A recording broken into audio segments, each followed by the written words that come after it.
अर्जुनोवाच कथं भीष्महं संख्ये द्रोणं च मधुसूदन इषुभिः प्रतियोत्स्यामि पूजार्हावरिसूदन गुरून् हत्वा हि महानुभावान् श्रेयो भोक्तुं भैक्ष्यमपीह लोके हत्वार्थकामांस्तु गुरून्निहैव भुञ्जीय भोगान् रुदरे प्रदिग्धान् न चैतविदमा कतरन्नो गरीयो यद्वा जयेम यदि वा नो जयेयुः यानेव हत्वा न जिजीविषामः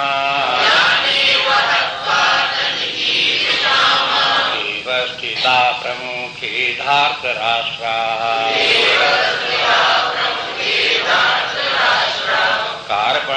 कार्पण्यदोषोपहत स्वभावः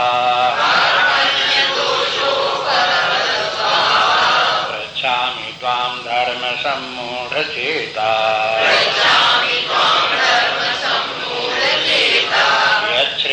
यच्छ्रेयस्यान्निश्चितं ब्रूहि तन्मे शिष्यस्तेऽहं शाधिमहं त्वां प्रपन्नम् कार्पण्यदोषोपहत स्वभावः पृच्छामि त्वां धर्मसम्मूढचेताः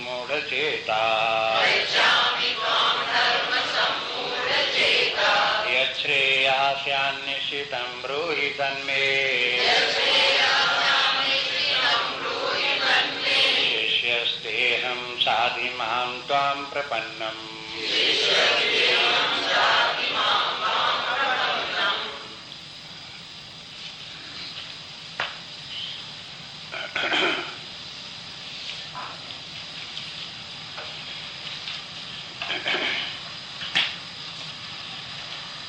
स्मरण करें कुरुक्षेत्र का मैदान, अर्जुन का रथ, भगवान कृष्ण रथाग्रह बैठे हुए हैं।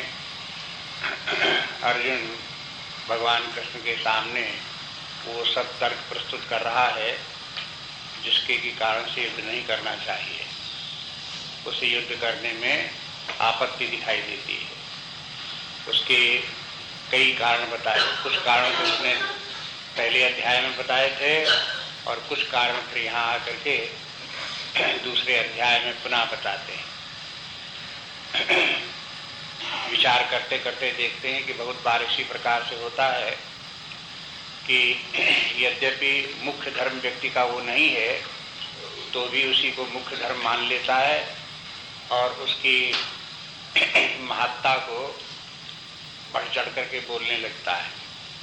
लेकिन धर्मों में भी तारतम्य है। निम्न स्तर का धर्म, उससे ऊपर का भी धर्म, उससे ऊपर का भी धर्म। इसलिए धर्म तो समझना ही चाहिए, साथ साथ धर्मों का जो तारतम्य है वो भी समझना चाहिए। तारतम्य के माने है उसके डिफरेंट माने उस कक्ष स्तर, विभिन्न स्तर के धर्म है। तो ये उनका उच्च स्तर का, निम्न स्तर का ये तारतम्य कहलाता है। ऊंचे स्तर का धर्म भी है, मध्य का भी है और निम्न का भी है और निम्न का भी है। तो जहाँ इस प्रकार से धर्म के लिए विचारणी बहुत सी बातें आती हैं, वहाँ जब नीचे का धर्म हो तब उसको ज़्यादा महत्व नहीं देना चाहिए। जो उससे उच्च स्तर का धर्म है उसको महत्व देना चाहिए, जो उससे भी उच्च स्तर का धर्म है उसको महत्व देना चाहिए। अब होता ये है कि अगर किसी व्यक्ति की बुद्धि संकीर्ण है तो वो निम्न स्तर का जो धर्म है उसी को बड़ा महत्व देगा।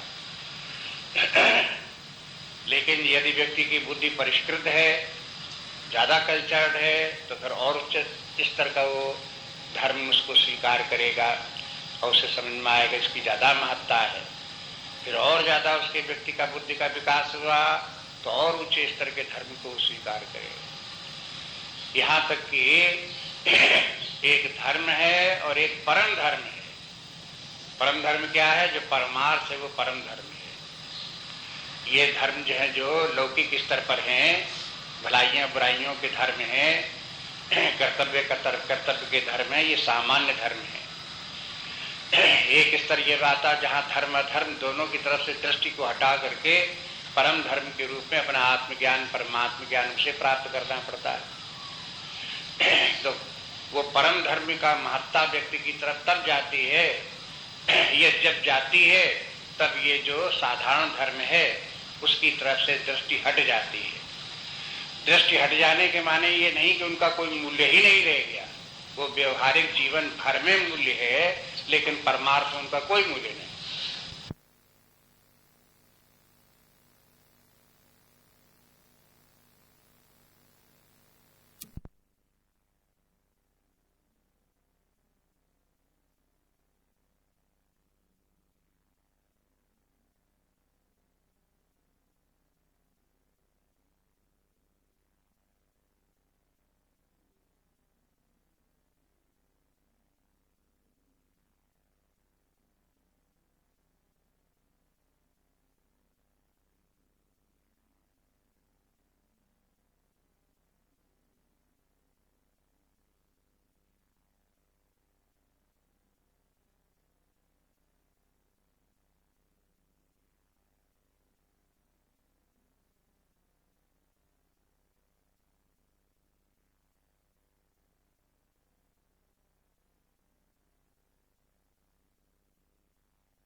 धर्म क्या है? जो परमार्थ है वो परम धर्म है। ये धर्म जो है जो लौकिक स्तर पर हैं, भलाइयां बुराइयों के धर्म हैं, कर्तव्य के धर्म है, ये सामान्य धर्म है। एक स्तर ये आता जहाँ धर्म अधर्म दोनों की तरफ से दृष्टि को हटा करके परम धर्म के रूप में अपना आत्मज्ञान परमात्म ज्ञान उसे प्राप्त करना पड़ता है। तो वो परम धर्म का महत्ता व्यक्ति की तरफ तब जाती है, ये जब जाती है तब ये जो साधारण धर्म है उसकी तरफ से दृष्टि हट जाती है। दृष्टि हट जाने के माने ये नहीं कि उनका कोई मूल्य ही नहीं रह गया, वो व्यवहारिक जीवन भर में मूल्य है लेकिन परमार्थ में उनका कोई मूल्य नहीं। अगर परमार्थ की दृष्टि आ गई तो ये व्यवहारिक जीवन के जो धर्म हैं, ये धर्म जो है वो व्यवहार में तो रहते हैं लेकिन ज्ञान में उपेक्षित हो जाते हैं। ज्ञान की दृष्टि में जहाँ तत्व ज्ञान जागृत हुआ, ज्ञान का प्रकाश आया, तो उस प्रकाश में जब समस्त द्वैत विलीन होने लगा तो उसमें धर्माधर्म भी विलुप्त होने लगे, वो भी नहीं रह गए। सदाचार दुराचार श्रेष्ठ निकृष्ट भला बुरा अपना पराया, ये सब जितने भी द्वैत हैं, जितने भी द्वंद्व हैं, सब द्वंद्व जो है वो विलीन होने लगे। इसलिए इस तारतम्य को भी बराबर ध्यान रखना चाहिए। जब शास्त्रों का अध्ययन करें, इन सबको समझें तो तारतम्य क्या है। यहाँ भी देखते हैं कि अर्जुन की जो बात जिस तरह कह रहा है, एक स्तर से देखें तो बिल्कुल ठीक लगती है, आपको बताया कि एक व्यक्ति जो है अर्जुन की बात ही को ठीक लगती है, भगवान की बात ही समझ में नहीं आती है। वो बार बार पुस्तक पढ़ता है, गीता उठा के धर देता है, तमाम व्याख्याएं देखता है और उठा के फिर रख देता है। बात ये है कि उसके धर्म बुद्धि जो है वो अर्जुन के स्तर की है, उसके आगे उसकी बुद्धि काम नहीं करती।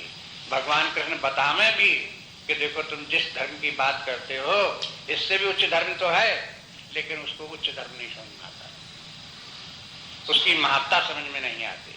नहीं समझ में आती तो इसके माने उसका लगेगा कि जितना गीता का उपदेश सब बेकार है, ये हमारे काम का नहीं है, ये हमारा धर्म ग्रंथ हो ही नहीं सकता है, ऐसे निर्णय निकलने लगते हैं। इसलिए ये सब जो विचारधाराएं समाज में इस प्रकार की चलती हैं, लोगों की बुद्धियों के जो विभिन्न स्तर हैं उनको ध्यान दे करके समझना चाहिए। समाज में ऐसे बहुत लोग हैं जो अपने धर्म ग्रंथों की निंदा करते हैं या अनुपयोगी समझते हैं, या ये समझते हैं कि प्राचीन काल की बातें हैं, आजकल इनका कोई उपयोग नहीं है। ऐसे कम लोग नहीं है, बहुत लोग हैं।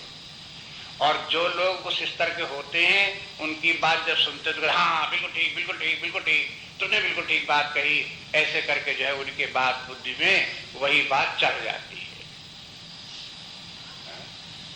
क्यों चढ़ गई उनको? क्योंकि उनकी भी बुद्धि उसी स्तर की है, उससे ज्यादा सूक्ष्म बुद्धि नहीं है, परिष्कृत नहीं है, शास्त्रों का अध्ययन नहीं किया है, सत्संग नहीं किया है, तो जिस संकीर्णता में जिनकी की बुद्धि है उसी स्तर पर रह जाते हैं और उसी को ठीक मानते रहते हैं, सत्य मानते रहते हैं और उसी के आधार पर जीवन जीते हैं। इसलिए दार्शनिकों का ये कहना है कि देखो, दार्शनिक कोई एक जाति अलग नहीं होती कि कोई व्यक्ति विशेष दार्शनिक होते हो, हर व्यक्ति दार्शनिक होता है। दार्शनिक माने हर व्यक्ति का अपने जीवन का एक सिद्धांत है, हर व्यक्ति की फिलॉसफी ऑफ लाइफ है। अब वो चाहे उसकी जो है वो क्रूड हो और चाहे वो बड़ी ही रिफाइंड हो, अलग बात है, लेकिन फिलॉसफी हर व्यक्ति की है। हर व्यक्ति जानता है कि जीवन ऐसे जीना चाहिए, यही ठीक है, ये तरीका ठीक है और उसी के अनुसार पर जीता है। अगर दुराचारी भ्रष्टाचारी है तो भी उसकी फिलॉसफी है, उसे भी दिखाई देता है कि सारा संसार ही ऐसा है, हम ही करते हैं तो कौन खराब है, और इस संसार में तो ऐसे रह ही जाता है, सभी लोग रहते हैं, हम भी रहते हैं, उसकी भी फिलॉसफी। इसलिए जो है ये है, मान्यताएं तो सब व्यक्तियों की हैं, लेकिन किस स्तर की किसकी मान्यता है ये बात ध्यान देने की है। दर्शनों में भी जो फिलॉसफर्स लोग जिनकी के सिद्धांत जिन्होंने लिख करके तैयार किए, लॉजिक दी, उनमें भी फिर देखते हैं कि उन लोगों की बुद्धि, तर्क बुद्धि कहाँ तक काम करती है। किसी फिलॉसफर की तर्क बुद्धि भौतिक जीवन तक ही सीमित है, परमार्थ की तरफ, मेटाफिजिक्स की तरफ जाती ही नहीं, उनकी केवल जो है मेटेरियल फिलॉसफी तक है। अब आगे की बात वो क्यों नहीं सोचते, तो उनका कुछ कारण है, वो अपनी उनकी बुद्धि में ये लगता है कि भौतिक ही जीवन तो सब जीवन है और उसका जीवन हो भी गा तो उससे हमारा क्या मतलब। ऐसे सोच करके भौतिकवादी जीवन, मेटेरियल फिलॉसफी, बस उसी को प्रोपाउंड करते हैं, उसी का समर्थन करते हैं, उसी का प्रचार करते हैं। लेकिन उसी में से दूसरे लोग जो हैं, जो उस फिलॉसफी को, जो इसको दोष दिखाते हैं कि देखो यहाँ पर इन तर्कों की दोष है, व्यवहार में भी ये कमियां हैं, ये सब दिखा करके फिर उससे सूक्ष्म और उच्च स्तर का दर्शन रखते हैं। आगे आते हैं, उससे भी उच्च स्तर का दर्शन रखते हैं। इस प्रकार के दार्शनिक सिद्धांत, विभिन्न स्तरों के दार्शनिक सिद्धांत दार्शनिकों के बीच में भी हैं। सबकी एक स्तर के दर्शन पद्धतियां थोड़ी हैं।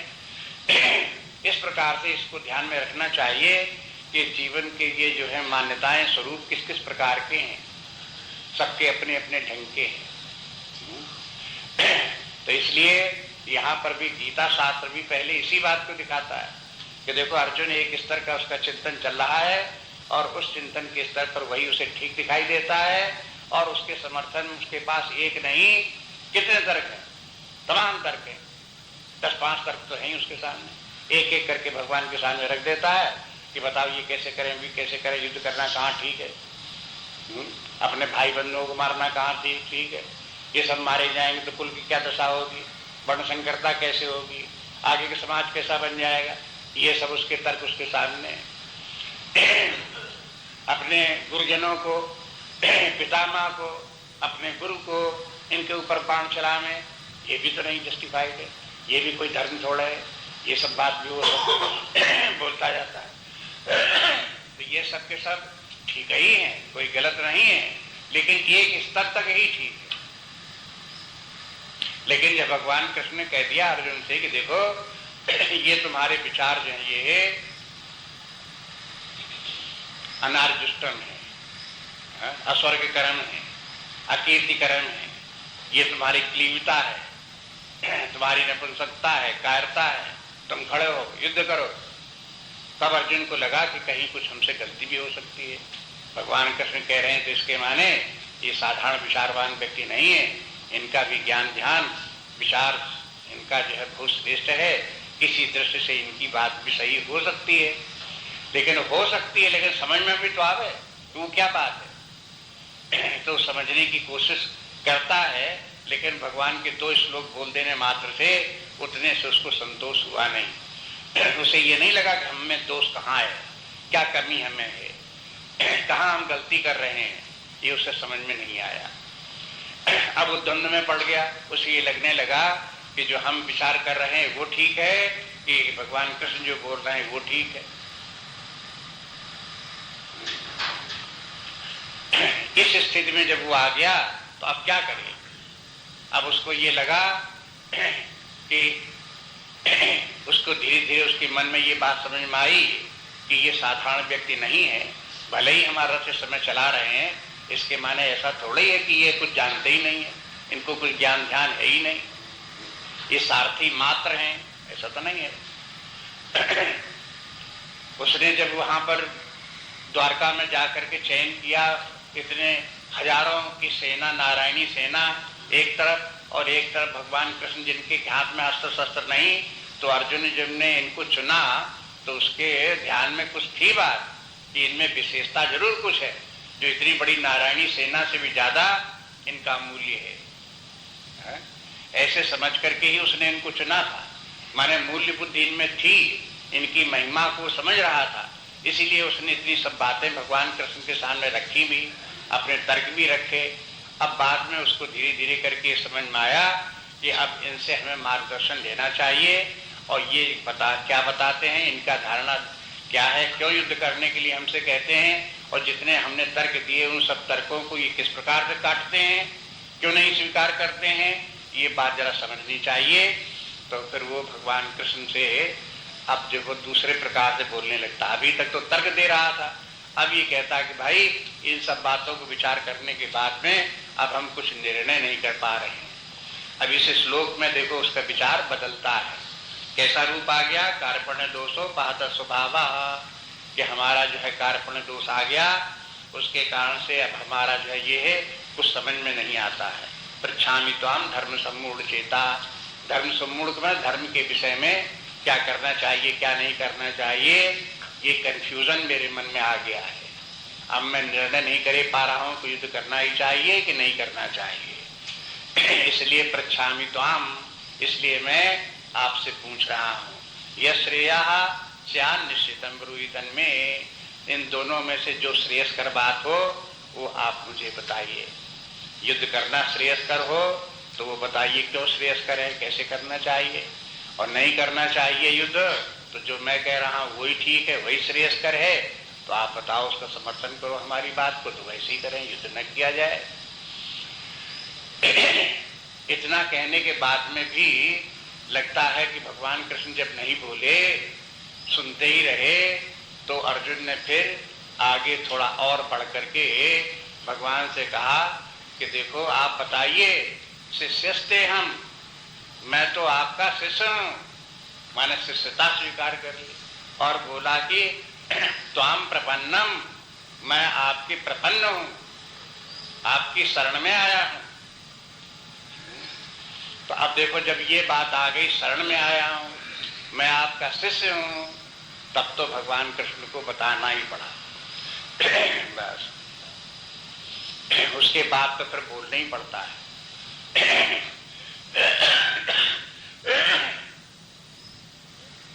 अब ये इसके माने है कि इस आगे से गीता शास्त्र में ये भी सूचना है कि यह केवल दो मित्रों की बैठे ठाले की बात नहीं है, चलते फिरते लोगों की बात नहीं है। अब ये बात आ गई सीरियस बात। एक गुरु है और दूसरा शिष्य है, उनके बीच की ये वार्ता है। अर्जुन भगवान कृष्ण को अपना गुरु स्वीकार कर लेता है और अपने आप को उनके सामने शिष्य करके उपस्थित करता है। और शिष्य की मुख्य शर्त ये होती है कि वो प्रपन्नता, शरणागति हो, उनकी बात को मानने को तैयार हो, गुरु की बात को मानने को तैयार हो, तभी वो शिष्य है, अन्यथा शिष्य नहीं है। शिष्य शब्द जो है वो हो, संस्कृत में 3 शब्द हैं। एक है शासन, एक है शास्ता और एक है शिष्य, और फिर एक और शास्त्र। ये एक ही धातु से 4 शब्द बन गए। शासन के माने है, आप जानते हो शासन मान उपदेश, मार्गदर्शन, नियंत्रण, ये शासन है। जीवन के लिए जो शासन हमको आवश्यक है, जिस शासन में हमको रहना चाहिए, वो जहां लिखा हुआ है उनको कहते हैं शास्त्र। शास्त्र में क्या है? हमारे जीवन के लिए शासन है, विधान है, कानून है। शासन का विधान, शासन का जो नियम है, वो सब हमारे शास्त्रों में लिखे हुए हैं, इसलिए उनको कहते हैं शास्त्र। जब शास्त्र कहें तो उसका भाव क्या हुआ कि इसमें जीवन के लिए शासन बताया गया है, किस प्रकार से हमें उसका फॉलो करते हुए नियंत्रण में रहना चाहिए। अब शास्त्र को जो बतावे, उन नियमों को जो समझावे, उसका नाम है शास्ता। या इनके नियमों को जो बनावे अथवा इन नियमों को जो समझावे, इन नियमों के ऊपर चलने के लिए प्रेरित करे, वो है शास्ता। और जो इन नियमों को मानने को तैयार हो और शास्त्रा की बात को मानने को तैयार हो, उसका नाम है शिष्य। अब देखो, जो जिसकी जो परिभाषा के अंतर्गत है, वही उसका तब तो वो माना जाएगा। शास्त्रा गुरु तभी गुरु है जब वो शिष्य को सही मार्गदर्शन दे और उसको शासन उस पर रखे, तो शास्त्रा है, गुरु है। और अगर जो है वो हो गुरु शिष्य की ही खुशामद करने लगे, शिष्य की ही सेवा करने लगे और शिष्य बतावे वैसे ही चलने लगे, उसी का अनुसरण करने लगे, तो वो काहे का गुरु, काहे का शास्त्रा? लोभी गुरु तो कर सकता है ऐसा, लोभी गुरु, लालची चेला सब हो नरक में। वाह, अब ये थोड़ा है गुरु, ऐसा न गुरु न ऐसा शिष्य, ये परिभाषा में तो आते ही नहीं। इसलिए इसको शास्त्रा को अपने पद के ऊपर, अपने कर्तव्य के ऊपर डटे रहना पड़ता है। भले ही उसकी निंदा हो, भले ही उसका अपमान हो, भले ही उसका और कुछ हो, तो भी उसे शास्त्रा को अपने उस पद से नीचे उतरना नहीं है। शास्त्राओं को उपदेश देने वालों को कुछ कम कठिनाइयां थोड़ा होती हैं। इसका इतिहास भारतवर्ष में भी है, प्राचीन देशों, पूर्व जो पाश्चात्य देश हैं उनमें भी है। पाश्चात्य देशों के 2 उदाहरण तो बड़े ही मार्मिक हैं, एक ईसा मसीह का, दूसरा सुकरात का। इन लोगों ने ये गुरु बने, समाज को मार्गदर्शन देने लगे, शिक्षा देने लगे, लेकिन समाज ने उनको बड़ा डराया धमकाया, कहा कि तुम कैसी बातें बोलते हो, ऐसा नहीं मालूम बोले जाते, हम जैसे बताएं वैसे बोलो। सरकार की तरफ से भी, जनता की तरफ से बड़ा प्रताड़ित किया गया, लेकिन उन्होंने कोई अपने पद से नीचे थोड़े उतर गए। उन्होंने ये कहा कि अच्छा भाई, जो तुम कहते हो चलो यही ठीक है, हटाओ, जाने दो, ऐसे नहीं बोले। उन्होंने मरने का डर, न जीने का डर, न निंदा का डर, न स्तुति का डर, और नहीं डरे तो उन्होंने फिर उनको सूली पर भी चढ़ा दिया, उनको जहर भी पिला दिया। वो सब पीने को तैयार रहे, लेकिन अपने उस शास्त्रा के पद से नीचे उतरने को तैयार नहीं, क्योंकि वो निर्भय। अगर निर्भय नहीं तो शास्त्रा गुरु पाएगा। अगर गुरु भी शिष्य से डरने लगे तो गुरु पाएगा।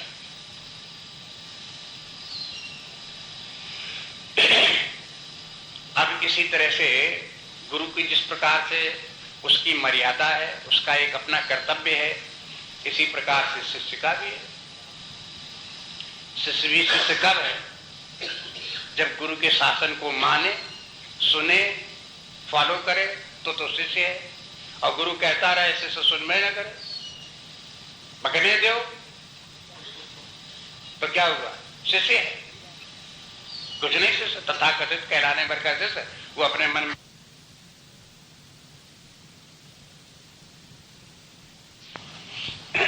अपने आप को बदलने के लिए तैयार हो, अपनी बुद्धि बदलने को तैयार हो, अपने कर्म बदलने को तैयार हो, अपना स्वभाव बदलने को तैयार हो, तो वो शिष्य है।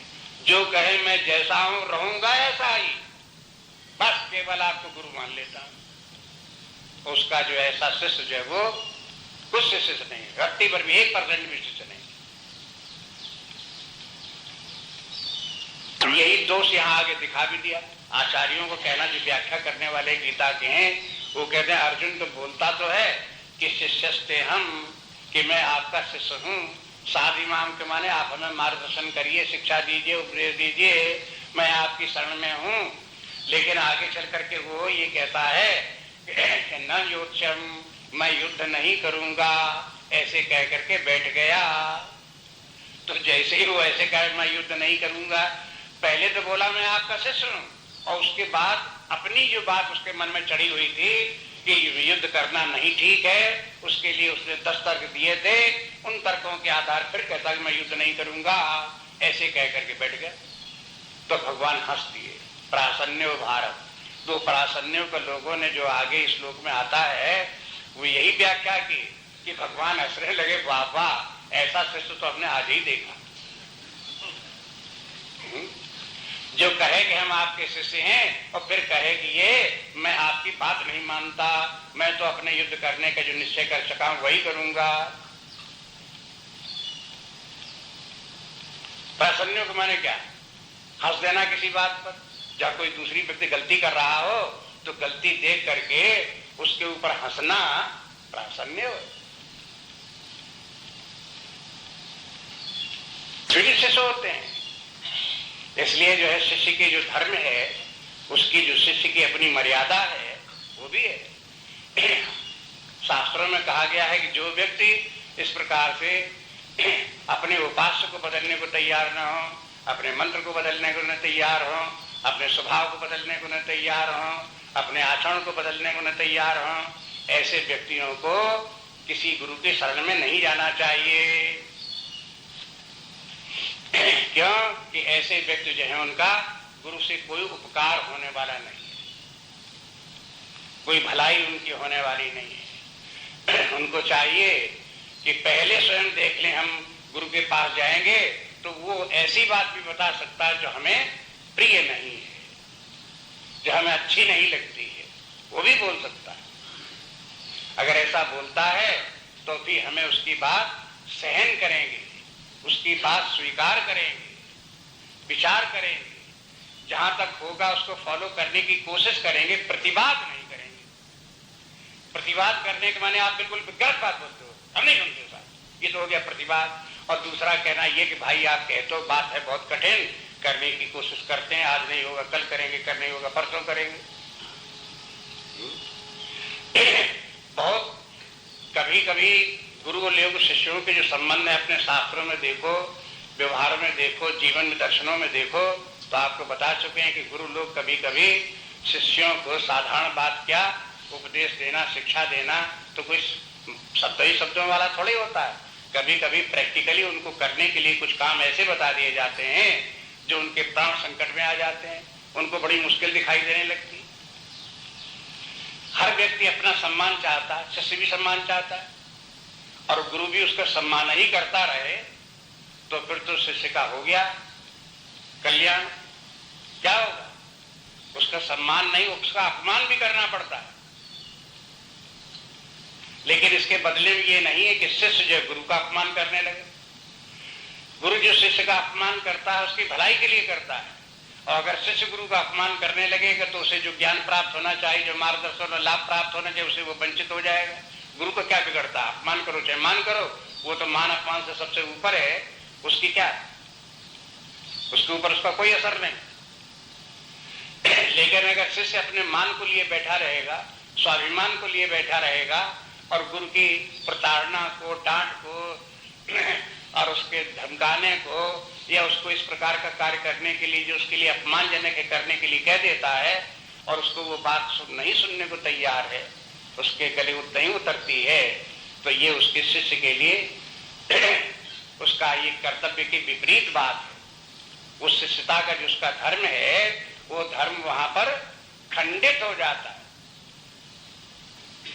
और शिष्य अगर शिष्यता की मर्यादा में नहीं रहता तो जो उसे लाभ होना चाहिए नहीं होगा।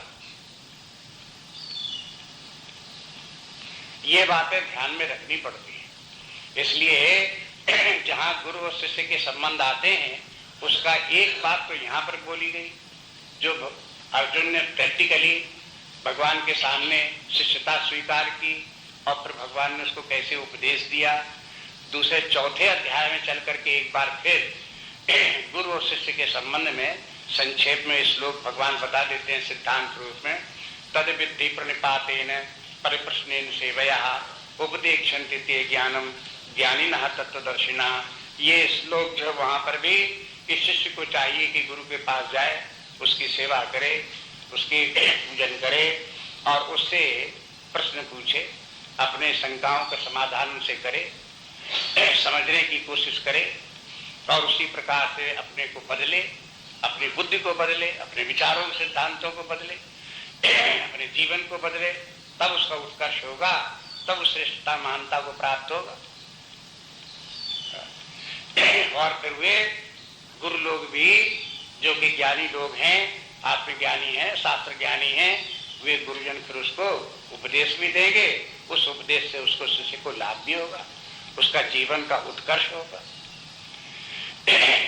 संसार में सभी जगह जितने भी गुरु शिष्य लौकिक जीवन के स्तर पर भी हैं, वहां पर भी गुरु अपने शिष्य की उत्कर्ष चाहता है। वो इस प्रकार से शिक्षा देगा कि इसका उत्कर्ष हो, श्रेष्ठ बने। विद्यालयों में भी अध्यापक पढ़ाते हैं, जो छात्र ज्यादा प्रवीणता प्राप्त कर लेता है, मेरिट लिस्ट में आ जाता है, तो गुरु को कैसा लगता है, मेरा एक शिष्य देखो मेरिट लिस्ट में आ गया, मेरा एक शिष्य, उसको भी अच्छा लगता है, प्रशंसा भी करता है, तो गुरु को भी अच्छा लगेगा। लेकिन अध्यात्म के क्षेत्र में तो ऐसा है कि सदा गुरु ये चाहता है कि शिष्य सारे जीवन से सही न बने, ये भी गुरु बन जाए, गुरु के माने पूर्णता प्राप्त कर ले और शेष अन्य लोगों के लिए भी एक प्रकाश स्तंभ की तरह से जीवन में खड़ा हो जाए और दूसरे लोग उससे प्रकाश प्राप्त करें, मार्गदर्शन प्राप्त करें। तो जीवन में बहुत बार कहा जाता है कि गुरु शिष्य को सब कुछ सिखा देगा, लेकिन कहीं न कहीं कोई न कोई बात ऐसी अपने दबाए रहेगा कि शिष्य को बताएगा नहीं। है? एक उदाहरण दिया जाता, कहते देखो एक शेर है, एक बिल्ली है? बिल्ली शेर एक ही जात के हैं। बिल्ली ने शेर को सब शिक्षा दे दी, सब बातें शिकार ऐसे करो वैसे करो वैसे करो सब बता दिया उसको, लेकिन एक कला नहीं बताई है कि जब कहीं खतरा हो तो पेड़ पर चढ़ जाओ। अब बेचारा शेर पेड़ पर ही चढ़ जा पाता, बिल्ली पेड़ पर चढ़ जाएगी।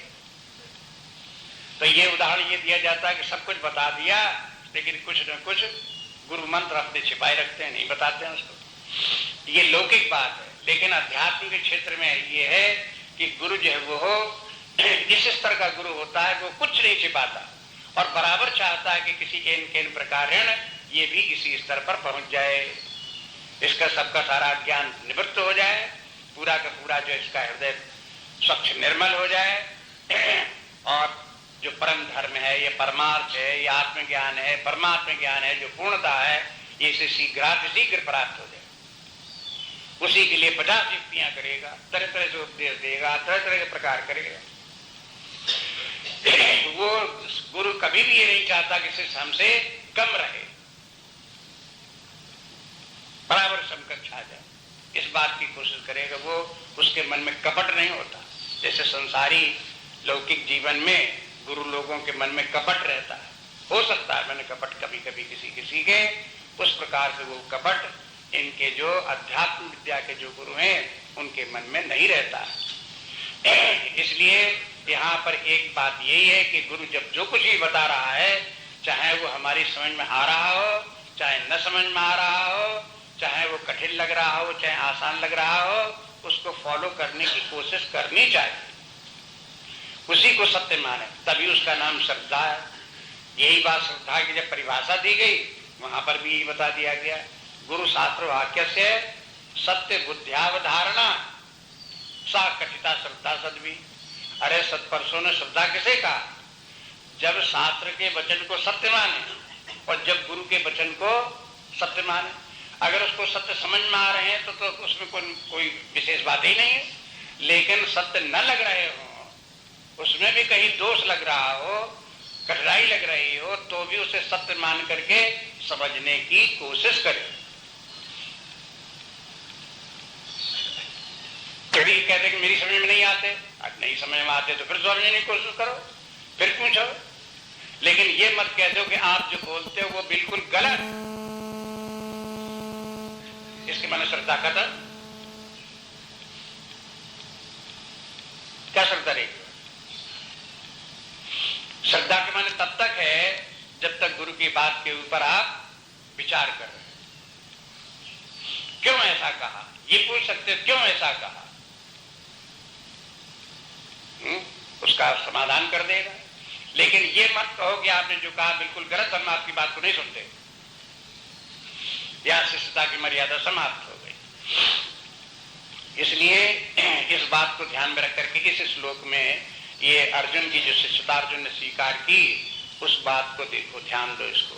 शिष्यता के साथ अर्जुन एक बात और कहता है, वो भी एक शास्त्र की शिक्षा ही है। अर्जुन कहता है कि शिष्यस्ते हम साधिमाम त्वाम प्रपन्नम माम साधि, आप मुझको, मैं शिष्य हूं तो आप मुझे मार्गदर्शन दीजिए, बताइए मुझे क्या करना चाहिए। अब भगवान कृष्ण अर्जुन को बताते हैं कि ऐसा ऐसा ये है, ऐसा ये है, ऐसा ये है। तो अब इसके माने ये नहीं कि अर्जुन ऐसा भी करता है कि जो कुछ भगवान कहते हैं होगा सब ठीक, होगा सब ठीक, ऐसे करके भी नहीं करता। और ऐसे भी नहीं कहता अर्जुन इतनी 18 अध्याय तक बात चले जाओ तो अर्जुन कभी भी भगवान से नहीं कहता कि आप जो ये बात कही, ये बात बिल्कुल गलत है। कहीं देखो 18 अध्याय में कहीं नहीं मिलेगा। अर्जुन ये कहेगा कि भगवान ये बात मेरी समझ में नहीं आई, आप ऐसा क्यों कहते हो, आपकी बात से मुझे कंफ्यूजन हो रहा है, ये तो बोलेगा। लेकिन ये नहीं कहेगा कि हे भगवान आपकी बुद्धि में कंफ्यूजन है, आप कंफ्यूजन अपने पास रखो, मैं आपकी बात सुनने को तैयार नहीं हूं। देखो बस इतना ही मंतर हो जाता। इसलिए जो है ये है साधिमम शिष्यस्ते हम साधिमाम और त्वाम प्रपन्नम। ये प्रपन्नता क्या है? प्रपन्नता, इसको स्वामी अखंडानंद जी ने बड़े सुंदर ढंग से समझाया। कहा कि देखो एक होती है प्रपत्ति और एक होती है प्रपन्नता। प्रपन्नता के माने उन्होंने ये समझाया कि देखो एक तो होता पद माने पैर, और पद का जो आगे वाला हिस्सा जिसे पंजा हम लोग हिंदी में कहते हैं, उसे संस्कृत में कहते हैं प्रपद। प्रपद के माने पद का अगला हिस्सा, ऊपर वाला हिस्सा प्रपद। अब कोई इस प्रपद को पकड़ ले और छोड़े नहीं, उसे कहते हैं प्रपन्न। कैसे बताया कि हम आपको छोड़ेंगे नहीं।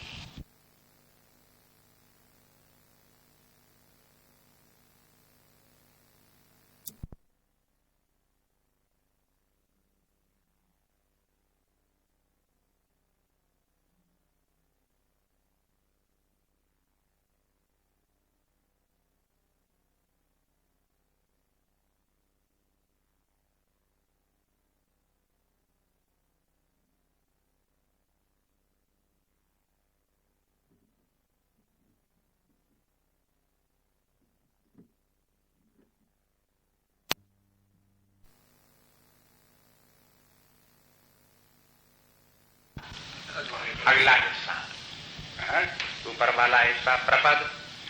अब कोई इस प्रपद को पकड़ ले और छोड़े नहीं, उसे कहते हैं प्रपन्न। कैसे बताया कि हम आपको छोड़ेंगे नहीं, आप जैसे भी करो। दूसरी एक है शरणागति। उसके लिए एक शब्द शरणागति। शरणागति का अर्थ क्या है कि गुरु के चरणों के नीचे अपना हाथ धर दिया और कह दिया कि चाहे आप इसको दबा दो, चाहे पीस दो, चाहे इसको बचाए रखो, हमने आपको अपनी शरण में ले आए। शरणागति के माने आपकी शरण में आ गए, जैसे चाहो वैसे रखो, चाहे बनाओ चाहे बिगाड़ो। ये जो है उनकी प्रपत्ति है, माने चरणों के नीचे अपने हाथ को दबा देना। अब ये जो है भक्ति के यही दो रूप हैं। चाहे तो भगवान को पकड़ो और चाहे अपने आप को भगवान को पकड़ा दो। भगवान आपको पकड़ ले तो भी वही बात, और आप भगवान को पकड़ लो तो भी वही बात। जैसे छोटा बच्चा है, लोग पिता अपने छोटे बच्चे को, जरा सा 2-3 साल 4 साल के बच्चे को उंगली पकड़ करके लिए जा रहा है, तो चाहे तो उसने अपनी उंगली बच्चे के हाथ में पकड़ा दी और बच्चा उंगली पकड़ा हुआ चला जा रहा है, एक बात ये हो गया। और दूसरी बात भी, पिता ने बच्चे के हाथ को पकड़ लिया, पहुंचे को पकड़ लिया और पकड़े पकड़ लिए चला गया। अब इन दोनों में क्या अंतर है? हाँ? बट जो अंतर इन दोनों में है वही अंतर 2 प्रकार की भक्ति में है। लेकिन भक्ति, भगवान और भक्त के बीच में संबंध तो होना ही चाहिए, जुड़ना तो चाहिए ही चाहिए। दूसरा उदाहरण इसी प्रकार, जैसे बच्चे को हाथ पकड़ने के बताया, कभी कभी आपने सुना होगा, उपदेशों में लोग बताते रहते हैं, जैसे बिल्ली का बच्चा और बंदर का बच्चा। बिल्ली का बच्चा बिल्ली के सामने अपने आप को छोड़ देता है, बिल्ली चाहे जैसे रखते, बिल्ली चाहे यहां उठा के रखते चाहे वहां उठा के रखते, बिल्ली पकड़ती भी है और उसको 7 घरों में जगह जगह करके बच्चे को ले जाती, घुमाती फिराती रहती है, कहीं इस घर में धर देगी, कहीं उस घर में दे दी। लेकिन जब उठाएगी तो पकड़ करके ऐसे मुंह में दाब करके उठाएगी, लेकिन जिस दांतों से वो चूहा खा जाती है उन्हीं दांतों से बच्चे को पकड़ती भी है और दांत एक नहीं लगता, दांत थोड़े हो जाते उसके, और उठा लेती है, उठा करके दूसरी जगह ले जाकर के उसे धर भी देती है। तो बिल्ली का बच्चा जैसे बिल्ली की शरण में है, एक तो भक्ति इस प्रकार की है, और दूसरी प्रकार की भक्ति बंदर के बच्चे की तरह से है। जहां उसमें बंदरिया जहां जाने लगी और भागने लगी तो बच्चा झट से चींटी करता हुआ उसकी छाती में चिपट जाएगा और पकड़े रहेगा। बंदरिया चलती रहेगी, बच्चा उसको पकड़े रहेगा। तो संबंध दोनों का है, एक बच्चा पकड़े हुए अपनी माँ को और दूसरी तरफ माँ पकड़े हुए अपने बच्चे को। दोनों में संबंध, पकड़ने का संबंध तो है ही है। इस प्रकार के जो ये भी भगवान की शरणागति हो चाहे उनकी प्रपन्नता हो, ये 2 में से कोई भी हो, बात ये इसी प्रकार जैसे परमात्मा की 2 भक्ति, ऐसी गुरु भक्ति, जैसे भगवान की भक्ति वैसी गुरु भक्ति। या तो आप गुरु की शरण में चले गए, जैसे रखे वैसे रखे, या गुरु को पकड़ लिया छोड़ते नहीं है, उस प्रकार करो, 2 में से कुछ करो।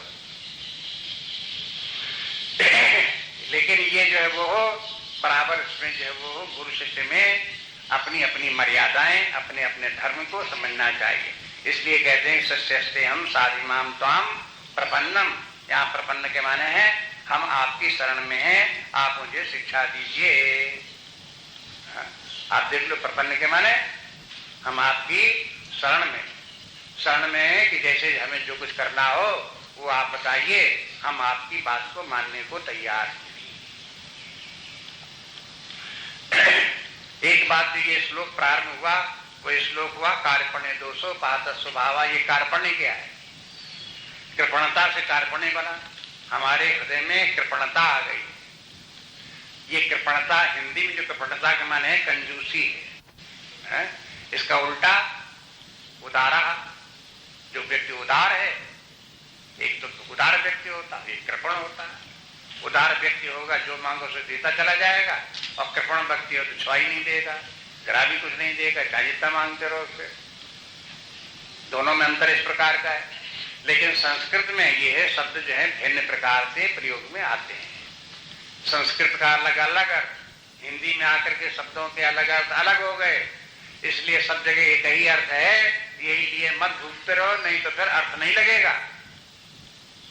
हिंदी वाले अर्थ बहुत से ऐसे हैं, शब्द वही हैं, हिंदी में उनके रूढ़ अर्थ दूसरे हो गए।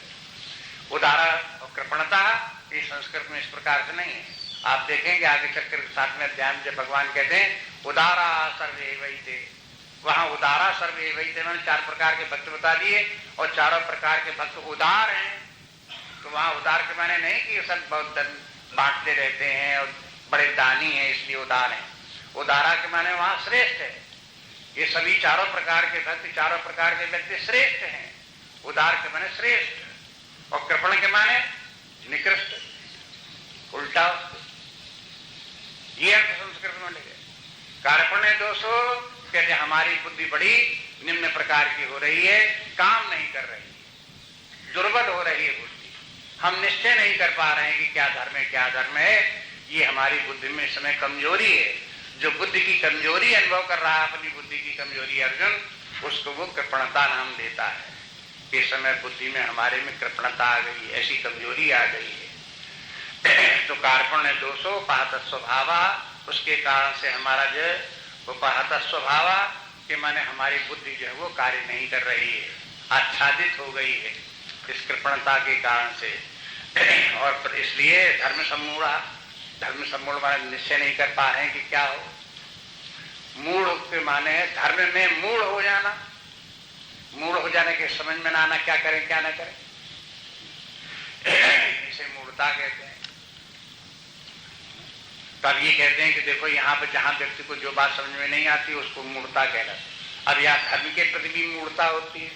जब धर्म का निश्चय न कर पावे तो अर्जुन को इस समय ये समस्या आ गई, इसलिए पूछता है भगवान से कि भगवान आप ही बताइए, हम जो है आपकी शरण में हैं, और जो श्रेयस्कर हो वो बताइए। श्रेयस्कर, अब एक शब्द श्रेय अर्जुन बार बार पूछता रहता है। आप देखोगे यहीं से पूछ रहे हैं, यह श्रेया निश्चितम भूतल में। अब आगे चल करके आप 3रे अध्याय में, 5वें अध्याय में और आगे आगे आप चलेंगे, बहुत बार अर्जुन ये श्रेय की बातें ही पूछता रहता है। यहाँ श्रेय का तात्पर्य जो बेटर हो या कल्याणकारी हो वो बात हमको बताइए। वैसे कठोपनिषद के अनुसार तो श्रेय और प्रिय जीवन के 2 मार्ग ही हैं। एक प्रिय मार्ग है जो अच्छा तो लगता है, लेकिन आगे चल करके व्यक्ति उसमें संकट में पड़ जाता है, अधःपतन हो जाता है, तो प्रिय मार्ग है जो निम्न कोटि का मार्ग है, निम्न स्तर का मार्ग है। जीवन का जो दूसरा मार्ग है वो श्रेय मार्ग है। वो चाहे भले ही कठिन भी लगे, अप्रिय भी लगे, लेकिन आगे चल करके उसी से कल्याण होता है, व्यक्ति को आनंद सुख पूर्णता इत्यादि उसी मार्ग पर चल करके प्राप्त होती है, इसलिए उसको श्रेय मार्ग कहते हैं। अर्जुन भी जानता है कि श्रेय मार्ग ही अच्छा है, लेकिन श्रेय मार्ग है क्या ये मेरी समझ में नहीं आता, इसलिए आप बताइए कि श्रेय मार्ग कौन सा है, उसके लिए हमें क्या करना चाहिए। युद्ध करना श्रेयस्कर है कि युद्ध न करना श्रेयस्कर है, ये बताइए। लेकिन श्रेय का विचार करने वाले व्यक्ति ऐसा नहीं है कि स्वर्ग की बात तक जाकर के अटक जाए। श्रेय तक की कामना, स्वर्ग की भी कामना करना श्रेय में नहीं आता, प्रिय में आता है। स्वर्ग प्रिय लगता है, क्यों? बड़े सुख है उसमें, बड़े भौतिक सुख है, जो चाहो सब मिल जाता है, जितना चाहे भोग करो, जितना चाहो खाओ पियो, जितना चाहो इस प्रकार के सब रहने के कारण वो प्रिय लगता है, इसलिए स्वर्ग भी प्रिय लगता है। स्वर्ग भी जीव प्रेम मार्ग पर चलने वाले व्यक्ति स्वर्ग तक पहुंच सकते हैं। धर्मी व्यक्ति को प्रेम मार्ग पर ले जाकर के स्वर्ग तक पहुंचाता है, लेकिन अधर्म ज्यादा व्यक्ति को प्रिय लगता है, उसकी अपेक्षा से धर्म जो है वो श्रेय है, अधर्म की अपेक्षा से धर्म श्रेय है, धर्म की अपेक्षा से निष्काम कर्म श्रेय है, निष्काम कर्म की अपेक्षा से उपासना श्रेय है, उपासना की अपेक्षा से परमात्मा में प्रेम भक्ति ज्ञान ये श्रेय है। इस प्रकार से क्रमशः श्रेय की तरफ आगे बढ़ते जाते हैं। अर्जुन अगर श्रेय को अगर अर्थ लगाओ संकुचित अर्थ में, ये कह सकते हो कि अर्जुन के लिए पूछता है कि धर्म युद्ध न करने में श्रेय है कि युद्ध करने में श्रेय है, जो ज्यादा श्रेयस्कर मार्ग है वो हमको बताइए, समझाइए। यह तो सकता है। भगवान ने आगे बताया कि युद्ध करना तुम्हारे लिए कल्याणकारी, श्रेयस्कर यही तुम्हारे लिए। लेकिन फिर ये भी बताया कि अर्जुन की कुछ शंकाएं जो थी वो केवल धर्म से पूरी नहीं हो सकती थी, निवृत्त नहीं हो सकती थी। इसलिए भगवान ने कहा कि अगर निष्काम भाव से तुम युद्ध करो तो तुम्हारी वो शंकाएं जो शेष बची हैं वो भी पूरी हो जाएंगी, उनकी कोई बाधा बीच में नहीं पड़ेगी। इसलिए धर्म के मार्ग पर चलना तो श्रेयस्कर है ही है, लेकिन धर्म से भी ज्यादा श्रेयस्कर है निष्काम भाव से धर्म का पालन करना, कर्म के फल की आकांक्षा न रखना, वो बड़ा श्रेयस्कर है। तो अब इसीलिए जो श्रेय की बात है जो अर्जुन यहाँ पूछता है वही सब आगे बात आएगी। एक श्लोक और देखिए इसमें, नहीं प्रपश्यामि ममानुपद्यात् यशोकमुच्छोषणमिन्द्रियाणाम् अवाप्य भूमा वसपत्नमृद्धम् राज्यं सुराणामपि चाधिपत्यम् नहीं प्रपश्यामि ममानुपद्यात् यशोकमुच्छोषणमिन्द्रियाणाम् अवाप्य भूमा वसपत्नमृद्धम् राज्यं सुराणामपि चाधिपत्यम्।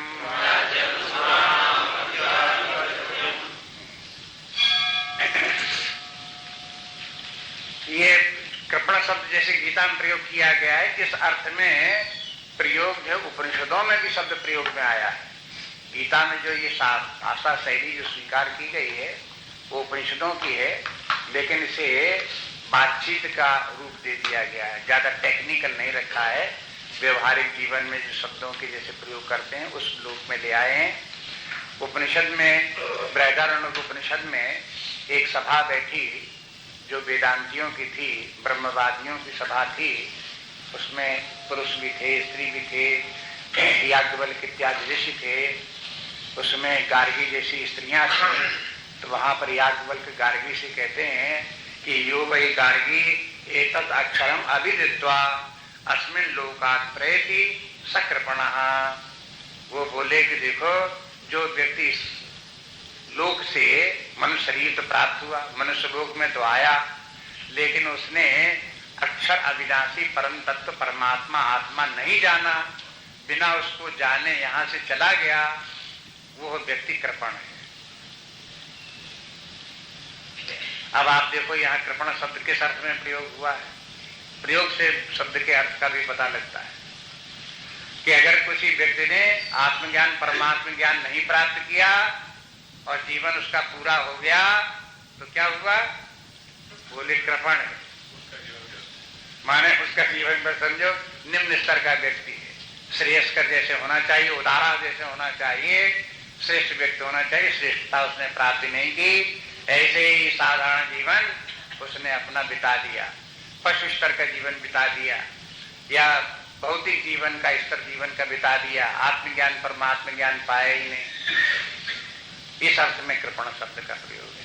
उसी अर्थ में यहाँ कार्पण्य दोषा पाद स्वभाव। अब अर्जुन कहता नहीं प्रपश्यामि ममानुपद्यात्। अर्जुन कहता है कि मुझे अब ये नहीं दिखाई देता कि इंद्रियाणाम उच्छोषणम यश शोकम, जो शोक मुझे हो रहा है और जिसके कारण हमारी इंद्रियां जो है उससे पराभूत हैं, मैंने आंखों से कम दिखाई दे रहा है, कानों से सुनाई नहीं दे रहा है, शरीर में ताकत नहीं है, इस प्रकार की जो स्थिति शोक के कारण हो गई है, ये सब हमारे शोक को निवृत्त कर दे ऐसा कोई साधन मुझे नहीं दिखाई देता। प्रपश्यामि मन जो दिखाई नहीं देता है, मम अनुपद्यात्, अनुपद्यात् मैंने दूर कर सके, बचा सके, किससे, शोक से बचा सके। अर्जुन शोकाकुल अपने शोक को फिर व्यक्त करता है कि उसमें शोकाकुल हूं और उस शोक के कारण मेरा सारी इंद्रियां जो है वो व्याकुल हो रही हैं। मैं अब इस शोक से कौन मार्ग मुझे ऐसा है, किस मार्ग को पकड़ूं, क्या करूं, जिससे कि मेरा ये शोक निवृत्त हो जाए। अब ये कहता अवाप्त भूमा वसपत निवृत्तम, अवाप्त माने प्राप्त करके, भूमौ भूम असपत निवृत्तम माने ऐसा भूम का सारी पृथ्वी का राज्य प्राप्त हो जाए। कोई ऐसा ही नहीं कि जो ये यहाँ हस्तिनापुर का राज्य है, ये राज्य मुझे इंद्रप्रस्थ का राज्य मिल जाए, इतना ही राज्य हो, बल्कि सारी पृथ्वी का राज्य मिल जाए और सारी पृथ्वी के राज्य में कहीं कोई मेरा शत्रु भी न हो। असपत्न के माने है कोई प्रतिद्वंदी राजा मेरा न हो, माने सारी पृथ्वी मंडल का सम्राट हो जाऊं और कोई विरोधी राजा मेरा न हो, कहीं कोई असुरक्षा का कारण न हो, ऐसा राज्य मुझे प्राप्त हो जाए। अथवा राज्यम सुराणामपि, और आधिपत्यम, और अथवा देवताओं का जो राज्य है वो भी मुझे प्राप्त हो जाए। देवताओं के राज्य में राजा कौन? इंद्र। अगर मैं स्वर्ग में भी पहुंच जाऊं, इंद्र बना दिया जाए, कहते हो कि तुम पृथ्वी के नहीं स्वर्ग तक के राजा हो, तो भी कहता है कि इतना सब राज्य प्राप्त होने पर भी मेरा शोक दूर होने वाला नहीं है।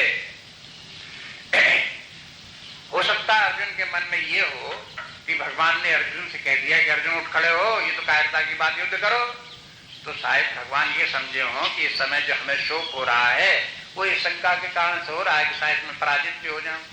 तो समझते होंगे कि जब मैं जीत जाऊंगा तो जीत जाने पर राज्य मुझे मिल जाएगा, तो हमारा सारा शोक दूर हो जाएगा।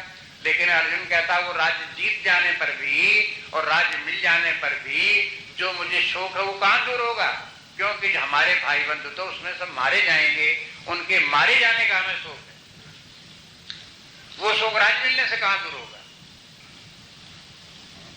इसलिए जो है हमारे शोक की निवृत्ति का उपाय जो है वो हो, आप बताइए। ये राज्यवाद से हमारी जो है शोक निवृत्त होने वाला नहीं है। बस इसके बाद जो ये है आगे की क्या घटना घटती है। अर्जुन ऐसा कहकर के चुप हो गया, तो अब इसके ये बताते हैं कि इसके बाद भी अर्जुन ने कुछ कहा, वो संजय बताते हैं। ये कहते हैं देखो, संजय उवाच एवं मुक्त्वा ऋषिकेशं गुडाकेशा परन्तप न योत्सैति गोविन्दम् उक्त्वा तूष्णीं बभूवः। एवं मुक्त्वा ऋषिकेशं गुडाकेशः परन्तप न योत्सैति गोविन्दम् उक्त्वा तूष्णीं बभूवः। चुप हो गया। माने पहले के श्लोकों में जो कुछ बोलता गया उन श्लोकों में कहीं इस प्रकार का नहीं है कि अर्जुन ने ये कहा हो कि मैं युद्ध नहीं करूंगा, लेकिन न युद्ध करने की बात शेष रह गई थी। वो संजय ने धृतराष्ट्र को बताई कि अंत में तो अर्जुन ने ये भी कह दिया कि मैं युद्ध नहीं करूंगा।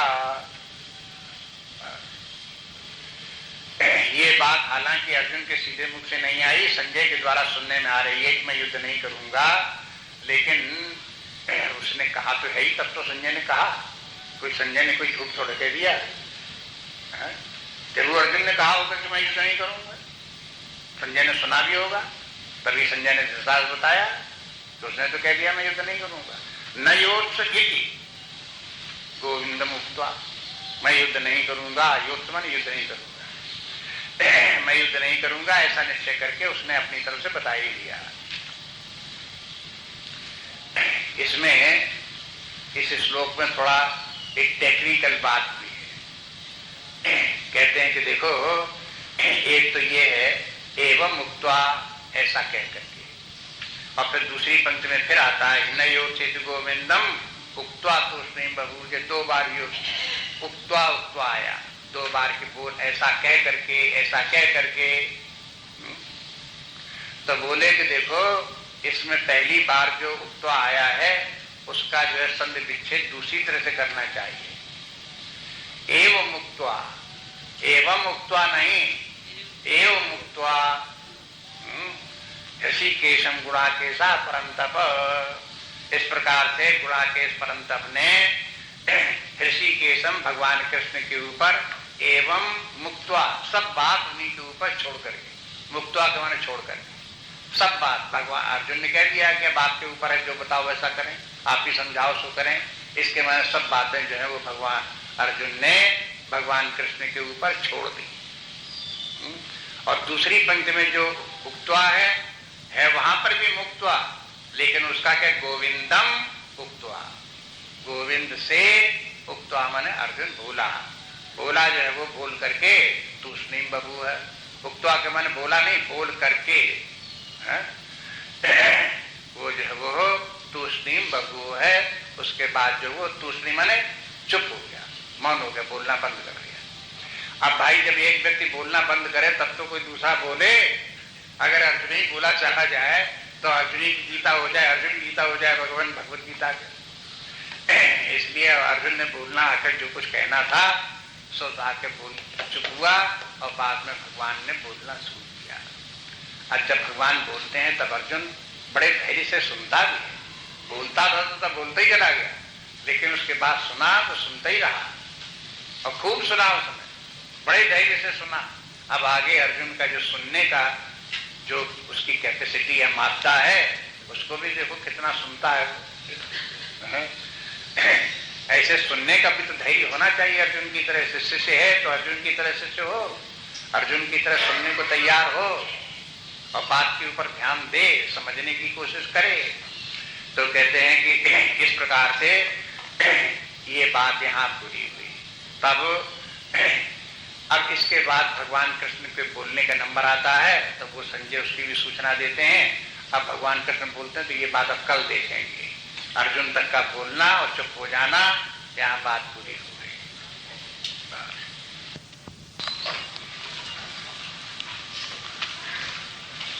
7वां श्लोक।